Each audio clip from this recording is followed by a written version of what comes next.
শুধুমাত্র এই দোয়াটি একবার পড়েন, আল্লাহ তাআলা আপনার 90 বছরের গুনাহ মাফ করে দেবেন ইনশাআল্লাহ। আপনার 90 বছরের গুনাহ মাফ হয়ে যাবে যদি মাত্র এই দোয়াটি যদি একবার পড়তে পারেন। আপনার ভাগ্য খুলে যাবে, রিজিকে বরকত আসবে, মনের ন্যাক আশা পূরণ হবে, আল্লাহ আপনার সব দোয়া কবুল করে দিবেন। সুবহানাল্লাহি ওয়া বিহামদি।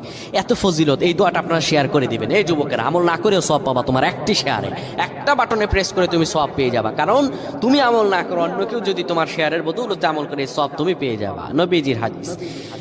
আমার ভাইয়েরা, আল্লাহর কাছে দোয়া করা, আল্লাহর কাছে দোয়া চাওয়া, এটি হলো মুমিনদের কাজ। আমার আল্লাহ বান্দাকে বলেন, বান্দারে উদউনি আস্তাজিব লাকুম, আমার কাছে চাও, আমার কাছে চাইলে আমি আল্লাহ তোমাকে দিয়ে দিব।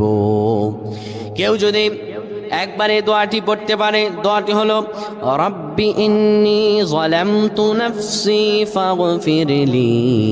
কেউ যদি এই দোয়াটা একবার পড়তে পারে, আমার আল্লাহ তাআলা তার 90